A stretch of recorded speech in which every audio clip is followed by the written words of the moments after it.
All right, I filmed the intro for this and didn't have a microphone on, so I guess we're filming it again. I don't, or I'm using the other.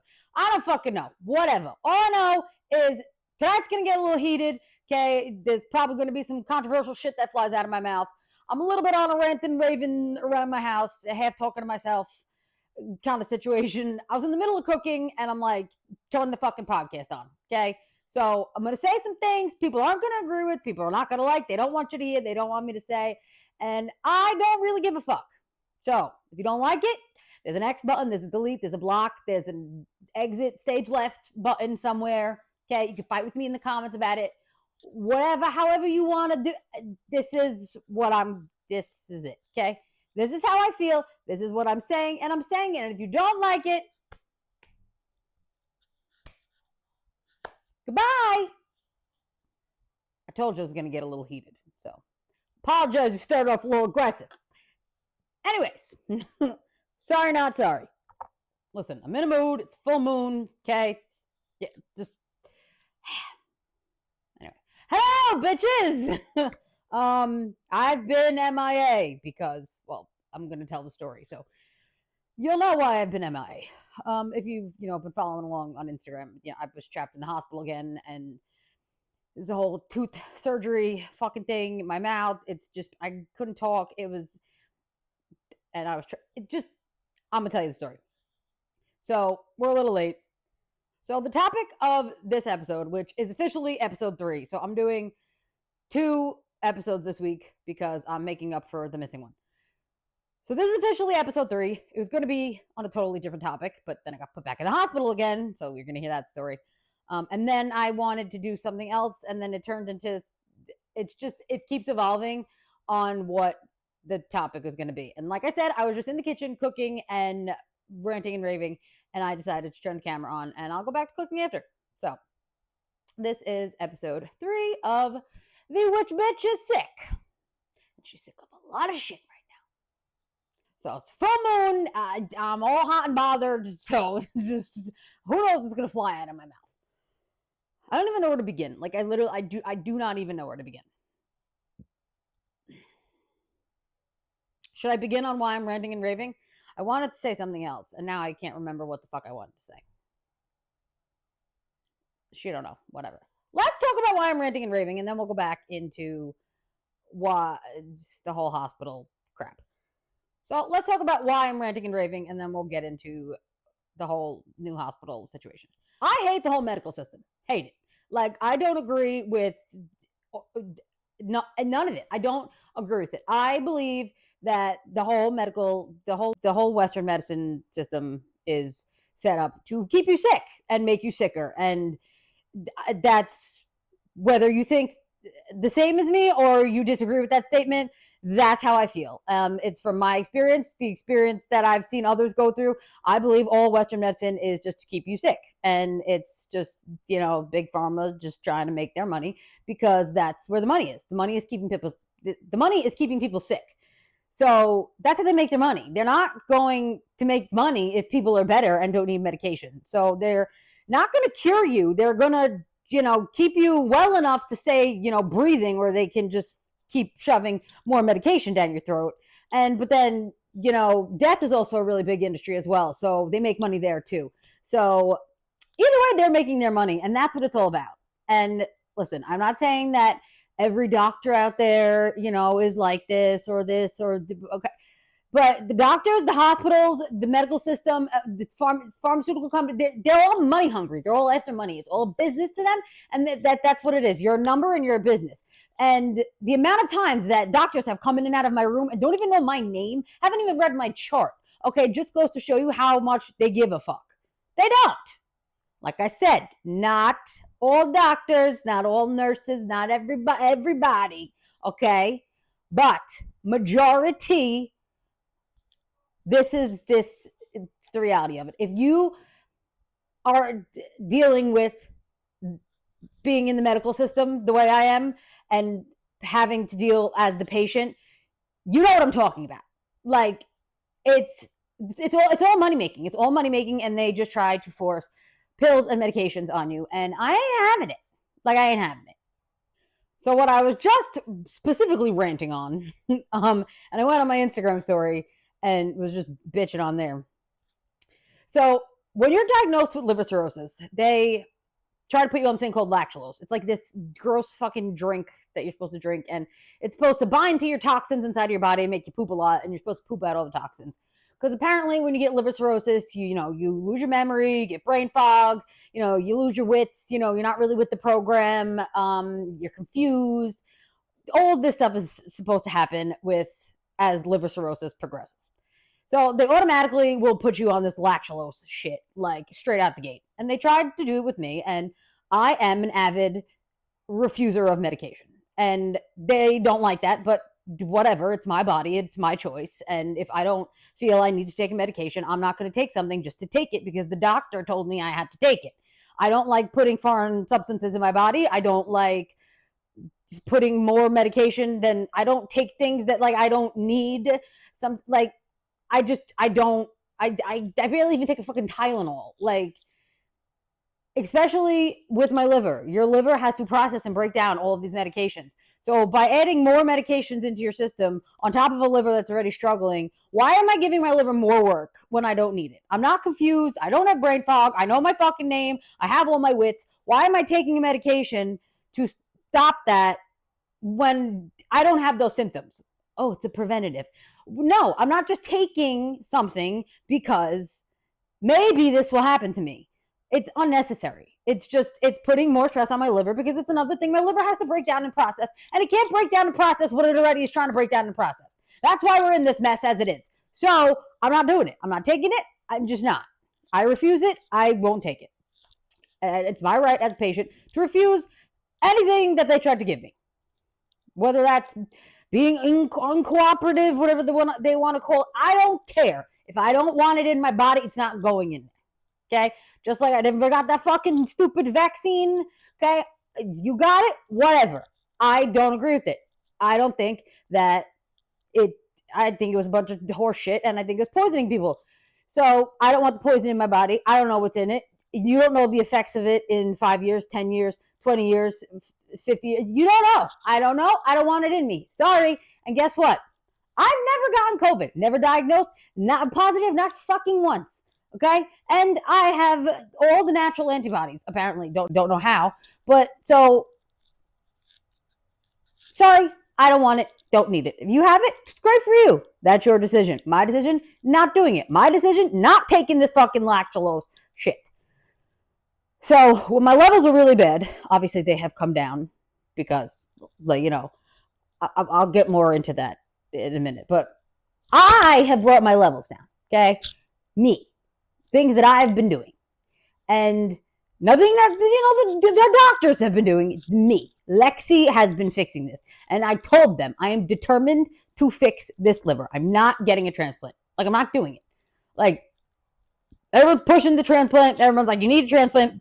You need a transplant. Of course you want me to get a transplant. It's $1 million surgery. It's $1 million in the hospital's pocket. Why would you not want me to get a liver transplant? I don't think I need a liver transplant because I am more than capable of fixing this. And I've proven myself in 6 months what I can do when I set my fucking mind to it. And I don't want a liver transplant. I don't want it. Listen, if it was an emergency and I absolutely needed it to stay alive, fine. But I'm fighting this. And I'm fixing the liver that's in me. And I am determined. And no one is going to fucking stop me or tell me otherwise. Whether you think that's delusional or not, my blood work, proves otherwise. So they keep saying they don't understand how someone with my levels that were that high is not confused. Like, they're like, you sure you're not confused? You sure you don't have any, the brain fog, this, nothing like that. They're like, patients with these levels, they always have some sort of, brain function. Like, they're like, we don't understand how you're not, losing your marbles. I'm like, because I'm not taking the medication. So tell me how all of your patients that are losing their marbles and on the medication to stop losing their marbles, they all have the brain fog and they all have the confusion, and you just keep pumping them up with more lactulose, because the more you get confused and the more you lose your brain function, the more of this medication they give you. So all of your patients who have high liver levels, and you're telling them it's their liver that are doing it, and you just keep pumping them up with this medication, they're all confused. Meanwhile, the only one who's not on the meds and has their brain is me. So, sounds to me like your little medication is causing your fucking brain issues and not the liver cirrhosis. So that's my little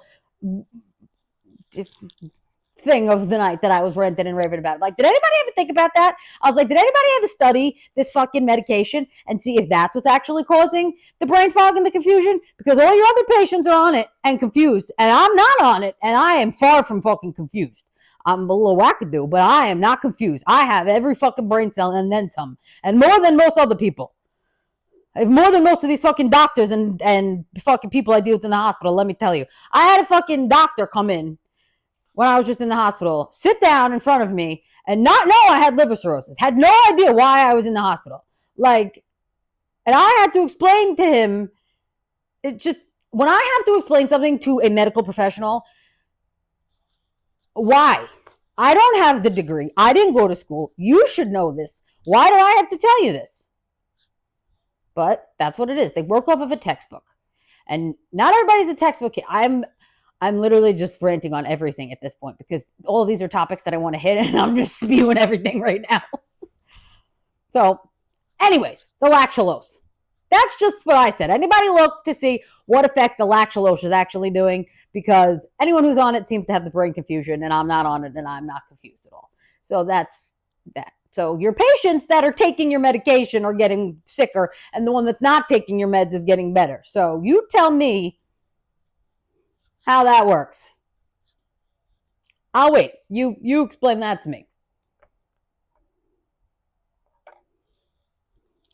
I am very, very, very picky with what I let them put in my system. Any medicines that they try to give me, whether it be in the hospital or prescribe in the office or anything, I do not just blindly take things. I sit there and I research and I research and I research and I look at drug interactions and what other things that I could possibly take or have taken, how the symptoms cross over, how it affects one organ and that organ affects another. I do my fucking research before anything gets put inside of my body. And I refuse a lot of stuff. And I don't care if that's frowned upon. I'm not putting things in my body that I believe are poison. I'm not poisoning my body. I'm not doing it. Sorry, you can keep poisoning everybody else if they want to continuously just get fucking poisoned. But I ain't letting you poison me.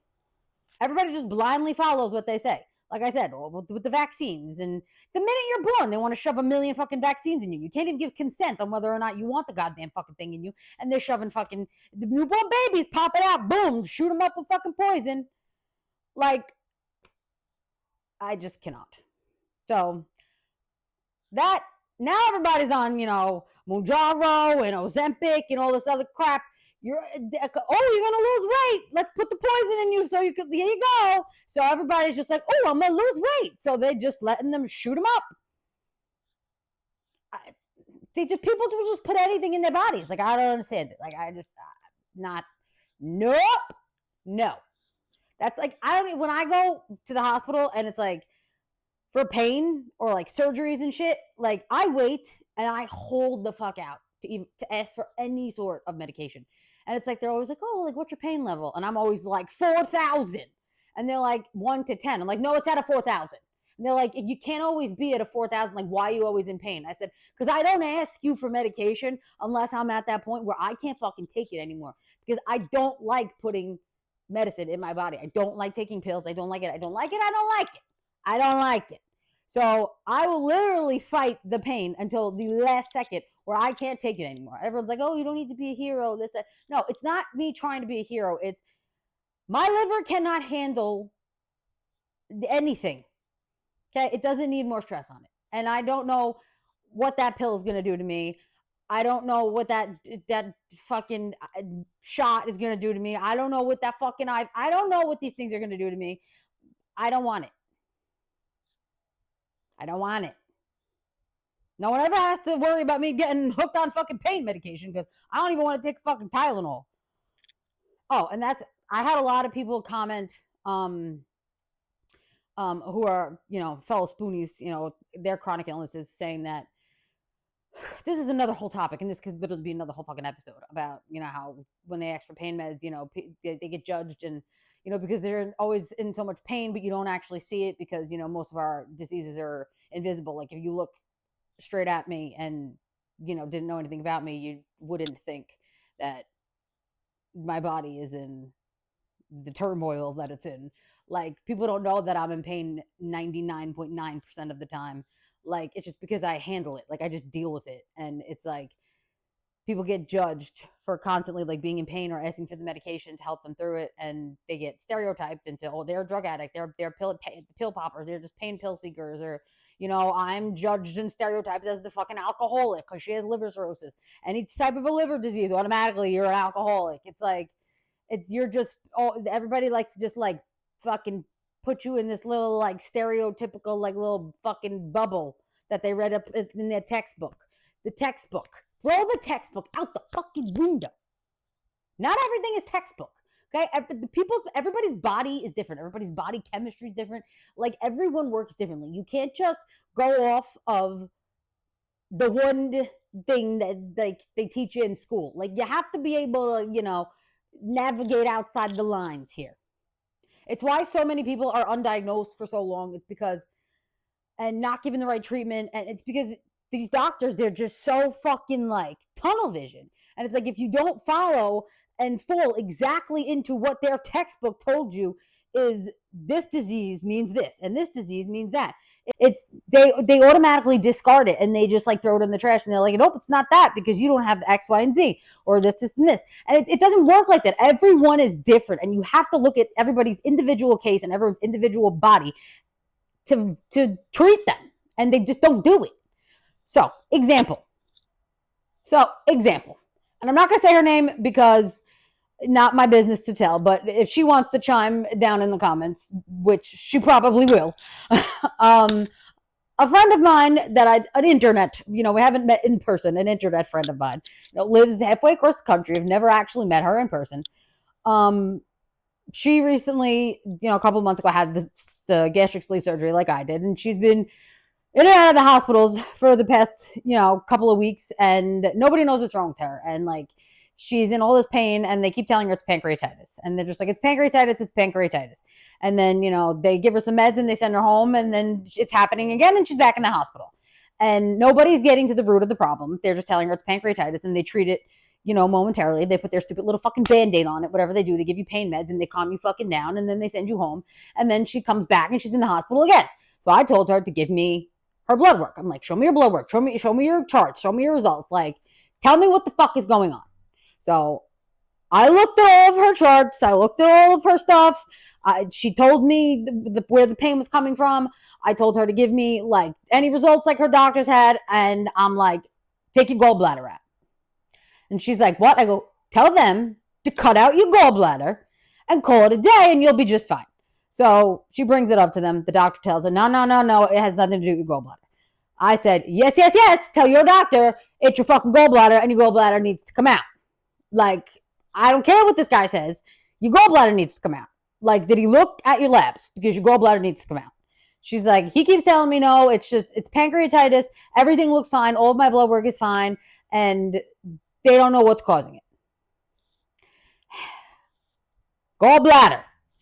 Now I'm getting aggravated for her. And this is why you have to be your own advocate when you have a chronic illness. You have to read up on everything. You have to learn. You have to study. You have to know more than the doctors, because no one's going to fight for you like you're going to fight for you.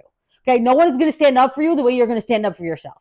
And when I walk into those hospitals, I know what I'm talking about. And when I stand in front of those doctors, I know what I'm talking about. And I put my foot down because this is my body. And I know my body. I've lived in it for 32 fucking years. And I'm not going to let somebody that read a chart, okay, or didn't read my chart, because 90% of the time they don't, okay?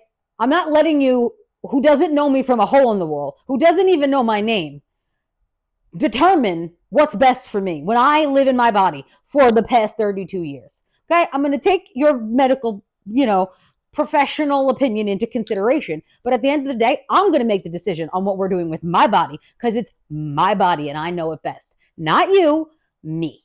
So you need to learn to advocate for yourself. If you don't have a mouth on you, You need to get one real quick, or you got to find someone who's got one. Because just send them here, because I'm going to continue this story. Just like if you listen to episode 2, I stood up for my roommate when they weren't taking care of her. I went and I advocated for her. And one of my other roommates a couple of times ago, oh, I wanted to tell you that story. See, that was a funny story I wanted to tell you. I really wanted to tell you a funny story. Maybe I'll leave that I'm going to tell you at the end of this episode. That every time I tell it, I relive it in my head, and it wasn't funny in the moment, but it's just just only fucking me does this shit happen to. Literally shit. Anyways, besides the point, my neighbor in that visit, heard me talking to the doctor. She's like, how do you know so much about, the medications? How do you know so much about your disease? And I said, because I make sure I know. It's my body.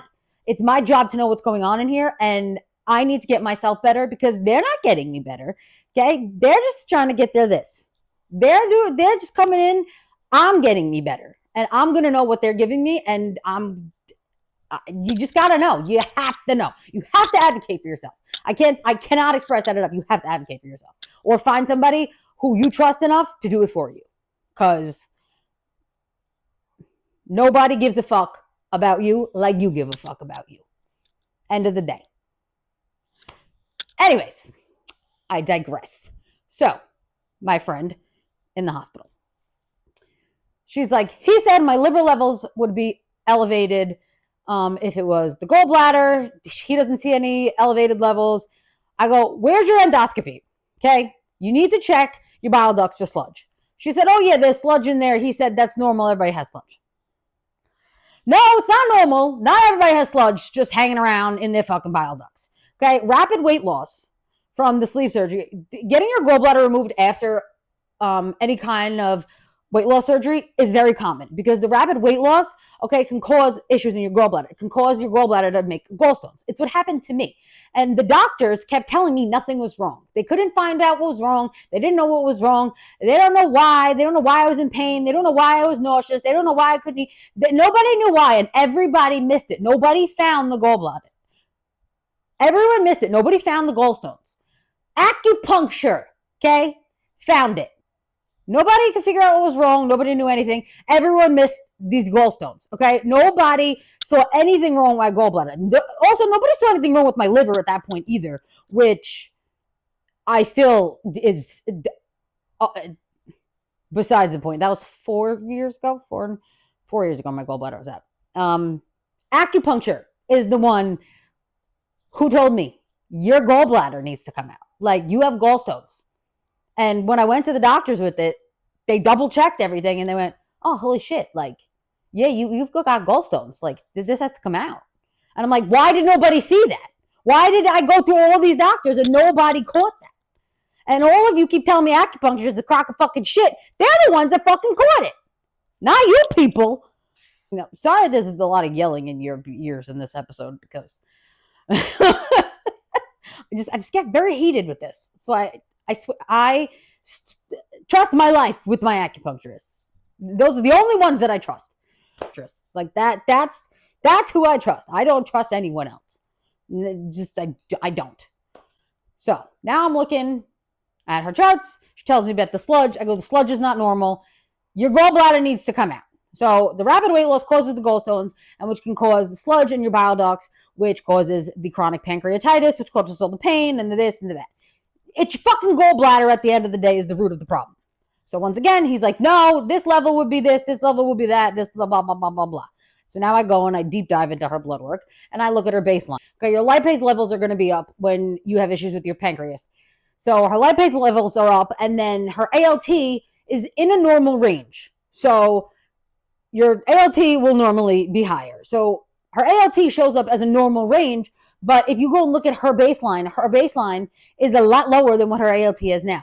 It's like, yeah, that's a normal level according to the textbook. For her body, it's not normal. So in her body, something's off, because she's at a higher level than she's supposed to be.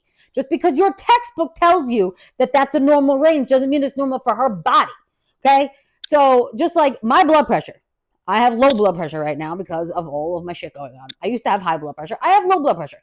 Okay, I sit at like anywhere between like a 90 to like a low 100s over, 60, 70. That's where my blood pressure sits. And that's a normal blood pressure for me. Like resting blood pressure when I'm laying down, I could go down to like 80s over like high 50s, low 60s. And for most people, that would be like, okay, hello, we need to take you to a hospital.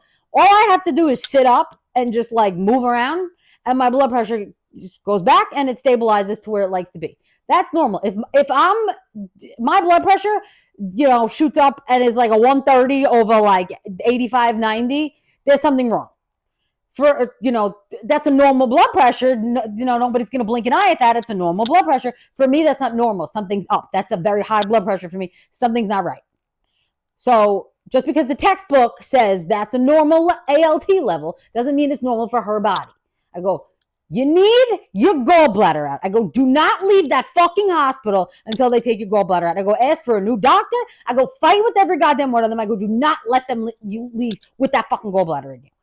So she went through a million doctors, finally gets a new doctor and explains the situation. And the new doctor was like, what did the old doctor say? Like, what?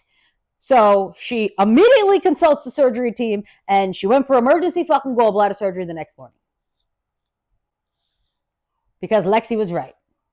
Like, I diagnosed her across the fucking country, never even met her before, and was able to just look at her blood work because I sat down and I took 5 minutes and I actually looked at her levels where she was supposed to be and then compared them to her levels where she is now, as opposed to just looking at the little, when you look at your chart and it tells you normal, normal, normal. Oh, you're normal, you're fine. No, that's not the way this needs to be done. Every patient needs to be looked at case by case. It can't, it's just, and they don't do it. They don't take the time to do it because they just don't. They don't. And it drives me fucking nuts that so many more people could be helped if they just took the time to sit down and look at each individual person as a completely different case, because everybody's completely different. No two people are the same way, and no two people should be treated the same way. I don't care if they have identical fucking diseases. They're two different people, and everyone needs to be in their own individual treatment plan. You cannot follow a textbook. I'm sorry, that's the way it is. All right, so call me Dr. Martone now, because I diagnosed her and she's got no more gallbladder and she's just fine. No more pancreatitis, no more pain. Great. Very simple. All because a fucking dumbass doctor didn't want to admit he was wrong. I want to meet his ass. I cannot. So, like me, I go for a paracentesis every week. I believe I've explained the paracentesis before. Long story short, they take the fluid builds up from the fluid. I just put fluid. I tried to say fluid and liver, and I put them together and made a new word. Fluid builds up inside of you from your liver. That's why if I look swollen, right now I'm a blob, I look like bloated and puffy here and in my legs. It's not because I'm with child. Okay, everyone's like, are you pregnant? It's fucking liver fluid, okay? It's called ascites. It builds up inside of you. And you got to get it drained, okay? There's two different types of fluid. There's the ones that are held in your skin, and then there's the ascites, which is the liver makes. And I've got both of them going on. But the ascites can be drained through paracentesis. So they fucking take a tube and they, stab you with it in your stomach, and they drain it out. So I was getting anywhere between 3 to 6 liters taken out of me at a time. We've now moved it down to 2. And some people will come in with like 12 liters in them. They're huge. Their stomachs are like bulging. Their belly buttons are popping inside out. Like their legs are so big they can't walk. They're in wheelchairs. And it's like, I don't let my body get to that. Like, I mean, I'm not sick enough. I never let my body get that sick where it would have gotten to that point, but I don't let that much fluid accumulate inside of me. One, that's completely uncomfortable. 2, I already have a small stomach. I don't have a lot of room in here. I have the tummy tuck, so my fucking skin is pulled tight. Like, I don't have a lot of room in my stomach to begin with. 2 liters of fluid is extremely uncomfortable. And it hurts and it puts pressure on my chest and I can't breathe. And it's like, I feel like I gained like 200 pounds overnight. And it's like, I'm waddling around. I'm out of breath walking up the stairs. Like, that's so not me. Like, and I can't stay like this. Like, I'm young, I'm active. I got to go to work. Like, I got to live my life.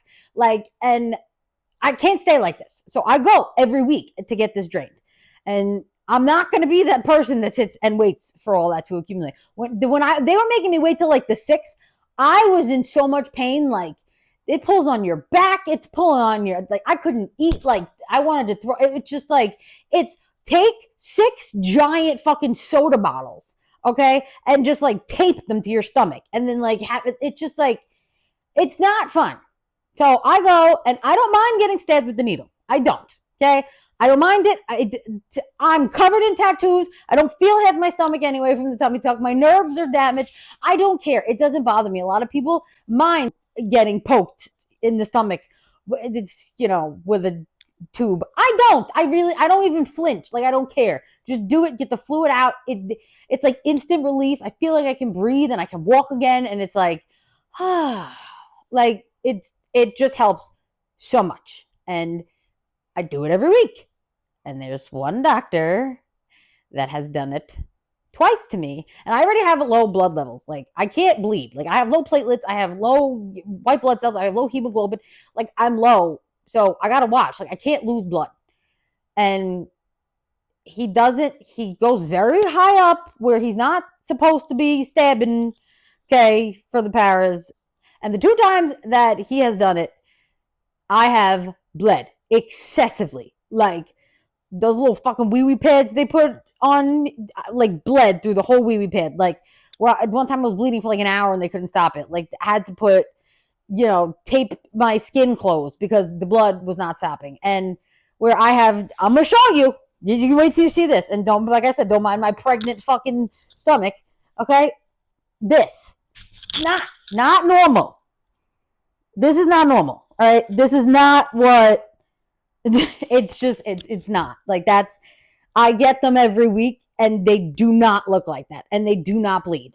So it's only the 2 times that he's done it.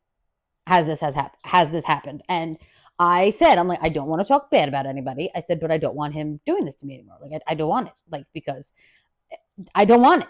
He does, clearly, it's not, he's not doing it right. Like, he's just not. And, I love them over there. Like, we're all like BFFs. I'm there once a week, hanging out with them. It's just, I don't want him doing the procedure. I don't want it. He doesn't do it right. And I know, nobody around there can agree with me or disagree because, that's their colleague that they work with. But I'm the patient and I could tell you I don't want him to do the fucking thing anymore because you don't know what he's doing. So that's part of why I'm bitching and complaining today is because I went to the doctor and I was supposed to get my paracentesis today because it's my day of the week and they won't do it because they said it's not safe and this concerned them. And then so when you get the paracentesis, this is what I mean about like giving medication to give more medication. It's like it causes like a chain reaction. And then this leads into the whole like chain reaction of, shoving medicine in you because, one leads to another thing. So they do the paras and then it can affect your kidney levels because of the shift in fluid inside of your body. So then they give you this thing called albumin and then the albumin will dilute your blood and then you got to get a blood transfusion and then it's like a vicious cycle. And so they weren't giving me the albumin the past couple of times because they're only taking out 2 liters. And normally, scientifically speaking, the textbook tells you to only give albumin at 4 liters. But it's like, if I need it for my kidney, why can't we just give it to me? Like, once again, we're going off of a textbook that says this is how you do things. But why? You can't,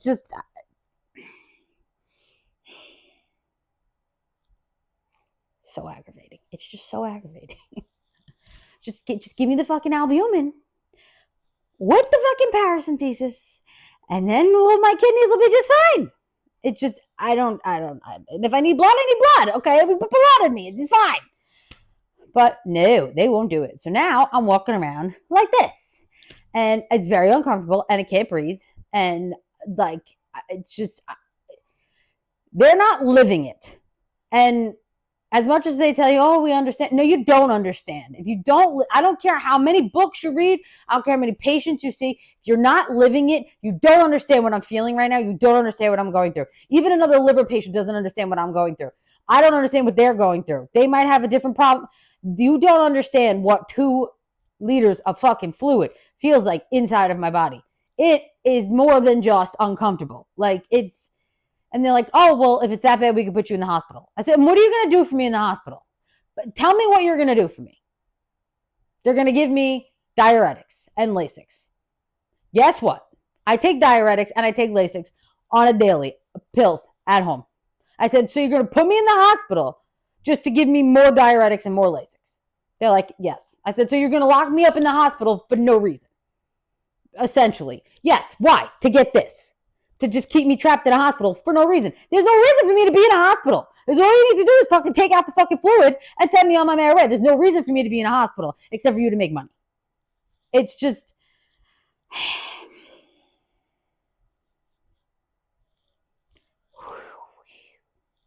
There are like 40 other things that I could have stemmed off on. Oh, well, it's the last hospital visit. I don't know if this all should be one episode. I can't go this long without updating you guys because there gets too much information involved. Anyways, so yeah, that's why I'm on my little rant and fucking raving today. I'm going to explain to you about my blood work. That's how I wanted to wrap this up. And then I'm going to tell you the funny story. All right, so I'm going to try and explain this as in English terms as possible for someone who doesn't know anything about liver cirrhosis.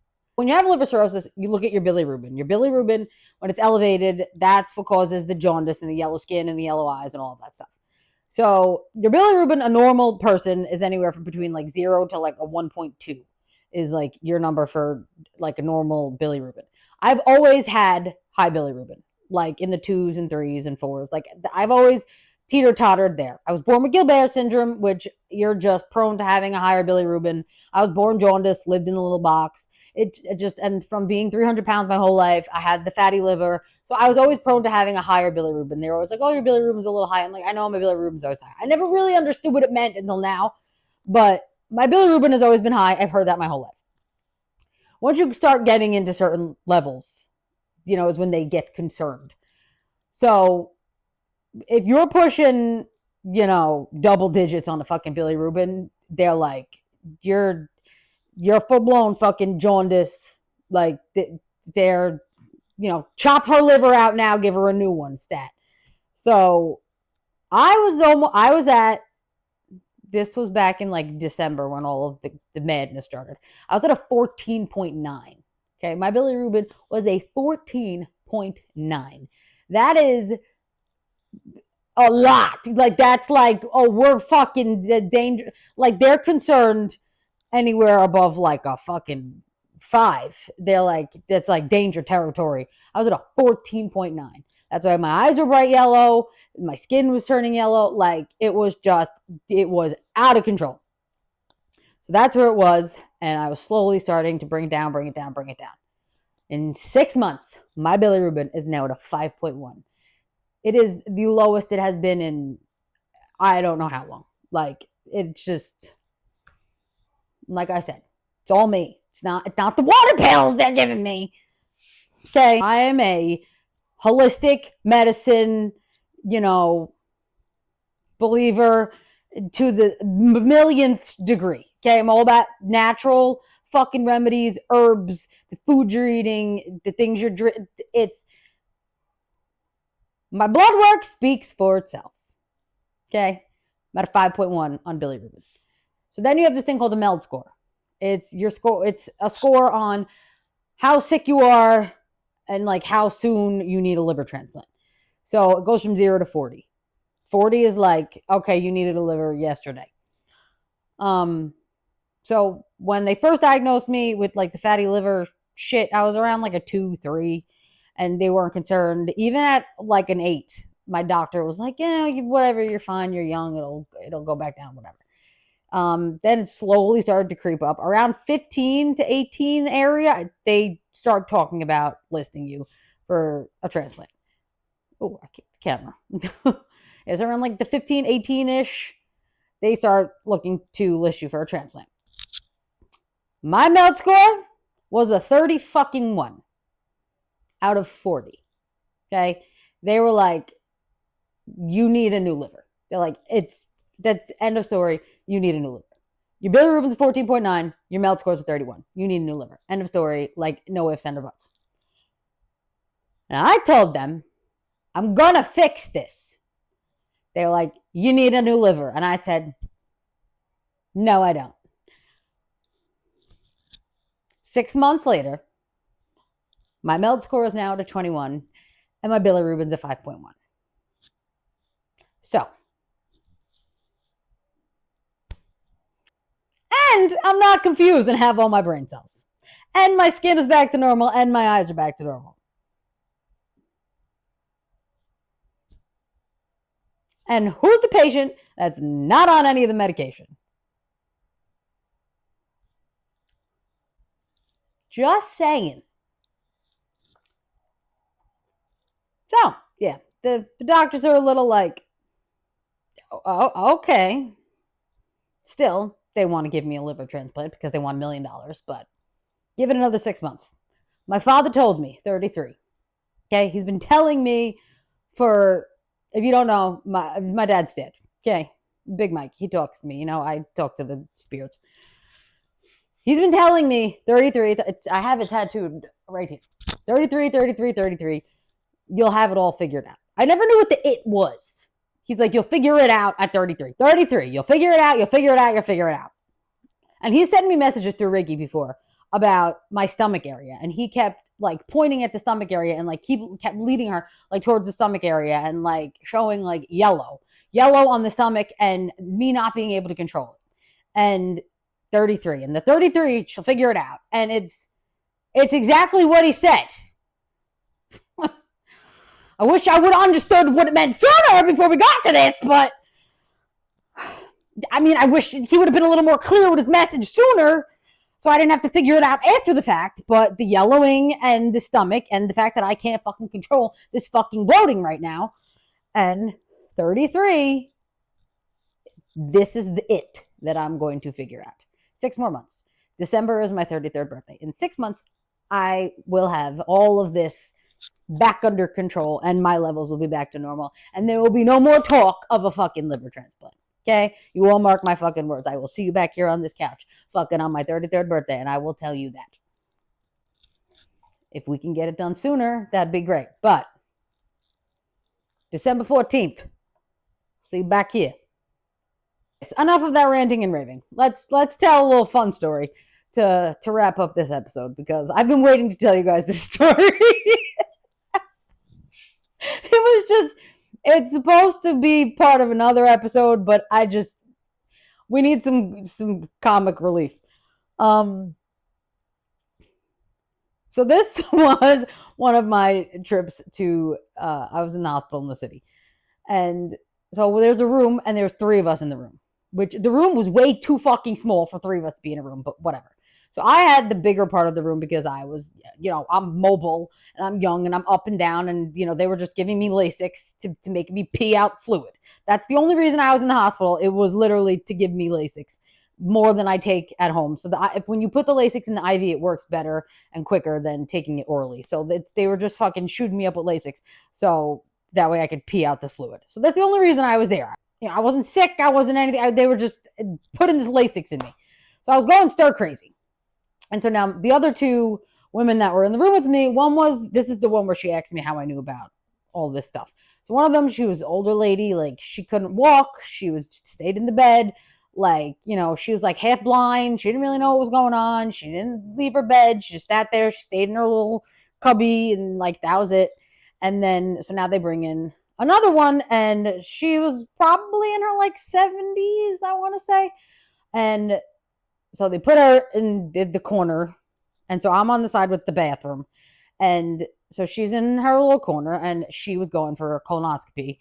And so they were giving her the medicine that you drink to, clean everything out.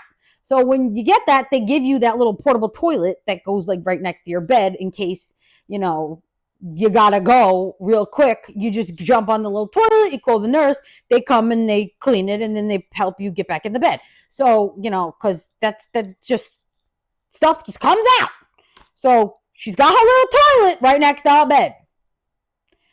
So I am in the bathroom constantly because I'm peeing every 4 seconds with this Lasix. So I'm just like hanging out. I set up my whole fucking room. I'm painting, whatever. It's like 2-3 o'clock in the morning because those are the Lexi hours. And all of a sudden, there's just this smell that takes over the room. And I'm like I've been in the rooms with the patients with the bedpans always. And, it's not pleasant. But this was 10 times worse. And I'm like, all right, this is not just like a little, this is something's, a volcano is erupting. What the fuck is going on? And the whole room, the smell took over. And then you hear her going, fucking, oh my God, this shit. Like, just like mumbling and cursing. Then you see her come, I say running. She wasn't running because she was in no shape to be running.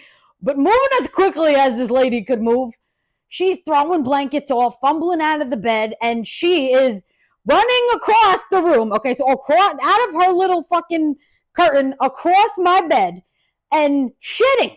Just the shit is coming out of her as she's running across the room, all over the floor in front of my bed. Okay, as she's running, she's taking all of her gown off. Okay, so she's taking her gown off, and the shit's on the gown, and then she's stepping on it, and it's on the floor, and it's on her socks, and then she's in the bathroom, and now it's all over the floor, and it's all over the toilet, because she can't stop it, and it's like all over the bathrooms, and the nurse comes running in, because she's screaming her head off, and so now it was just literally, I told, all of this happened so quickly, I didn't know what to do, and I was just like, now this woman, okay, and one was a much larger lady, okay, starts stripping in the middle of the fucking room, everything, underwear off, bra off, fucking clothes, and she takes off down the hallway, like takes off like a bandit. I don't even know how she moved that quick, running, screaming for a shower. I need a shower. So you just looked up, and her just ass cheeks and the tits were just like flopping in the breeze, and she was just running down the hallway through the hospital, and the nurse was fucking chasing her because she was just running through the hallway naked, shitting, looking for a fucking shower, and I'm in the bed just, I don't even know what's happening. I'm like, and then the poor little lady that's in the corner was blind. She's just like, is everything okay out there? And I'm like, no, it's really not. I was like, you're lucky you're blind right now. I'm like, just go to bed. Go back to bed. Take a melatonin, something. It was, all of this happened in like a blink of an eye. I don't even know. So now I don't even know what to do. So I'm left in the room just covered in shit because the nurse took off down the hallway to chase the lady. So now I'm pushing the button to call somebody else in. And I'm like, guys, and they walk in and they're like, what the fuck went on in here? I was like, there's a volcano erupted. I don't really know. We need to take care of this. I'm like, somebody's got to clean this before I start throwing up. Like, this is so bad. So I'm like hiding under my fucking t-shirt, and I've got the fucking Febreze, and I'm like, I'm like shooting the fucking thing like a machine gun back and forth. Oh, it was so bad. It was so bad. So bad. And so now they had to go and they had to get the cleaning crew to come in. And they're not, and I had to get up to pee. And I'm like, I can't get up because there's a fucking shit lava moat across my whole room. Oh, it was so bad. It was so bad. So bad. Just so bad. This shit only happens to me. Just so. Eventually, they get to, now I'm trying not to piss myself to add that to the mix. But I gotta go to the bathroom so bad. And if you've never taken Lasix before, it's like when you pee, you gotta pee. Like it's just, it comes out of you like a waterfall. So I'm like, oh my God. So now they come and they clean, and I don't think that they cleaned enough, because I saw the amount of feces that was dispelled from this woman, and I am disgusted. I'm like, I can't use that bathroom. I go, guys, you gotta give me, I have to use somebody else's bathroom. I can't. I cannot bring myself to use this bathroom until it's embalmed. I can't do it. So I was using the hallway bathroom that was the nurse's bathroom, because I could not do it. Like, I just couldn't do it. I'm like, I can't. And then the motherfuckers take all the soiled linen and put it in the soiled linen container, the hamper, and they never take the hamper out of the room. So now I come back from the bathroom and I'm like, why does it still smell in here? And I'm like, what the fuck? I was like, they changed her bed sheets. Like, why does it still smell? The motherfuckers put it in the soiled linen hamper and then put it next to my bed. So now I go back outside and I go, hi, excuse me? Somebody's crap is still in my room. I need it removed. Oh, it was so bad. It was just so bad. And I'm texting my mother and I go, you have no idea. Because my mom, she left at like 10, 11 o'clock. You have no idea what you just missed. I was like, it's just. So now they cleaned her. They got her a shower. They got her new clothes. They put her back in the bed. And they're like, can you please use the porta potty? Like, please, like, they're like, would you like a bedpan? I ain't using a bedpan. You're not using a bedpan? So, but shitting all over the hospital is better. Just naked and shitting. I can't. Literally. Running down the hallway. Butt ass naked. Just shitting.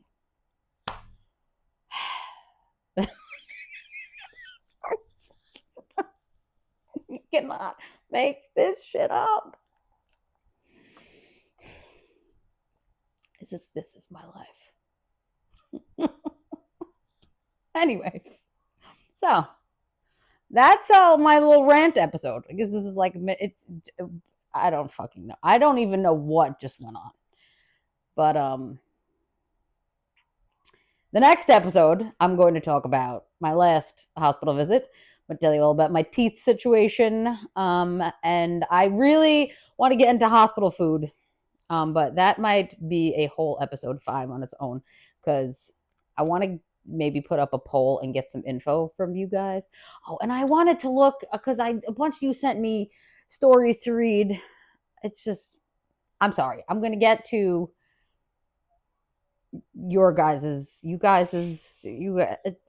I have submissions for stories that people want me to touch on, but I had to play catch up for the last 2 weeks. Once I get all caught up and we're back at our regularly scheduled programs, you know what the fuck I mean. I also have to fucking go back to cooking. Like, I have half-ass stuffed peppers in my kitchen right now. So, anyways, I will leave you on that shitty note. I can't. So that's episode 3 of The Witch Bitch is Sick.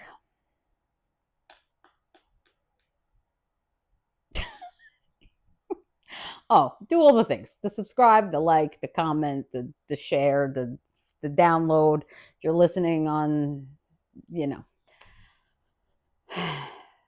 just do all the things. Okay? And come back for an update on my whole tooth debacle. It just never ends. It just never ends.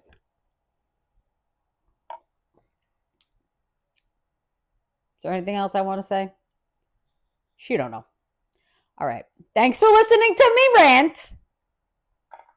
I forgot I had one more thing I wanted to add to this episode. So I was talking to, she's a hospice nurse. And, so I was, we were bullshitting about, she comes to the bar all the time. So I was bullshitting with her about, all of my hospital crap. And she had a liver patient who was on all of these fucking meds, and she weaned him off all of them. And now he's better. Like, literally, was like on his deathbed, and she took him off all the medication, and now he's doing better. And this is where my mic died, and I had no idea, and I kept rambling for another few minutes, but that's it. So I'll see you for episode 4. Bye, bitches.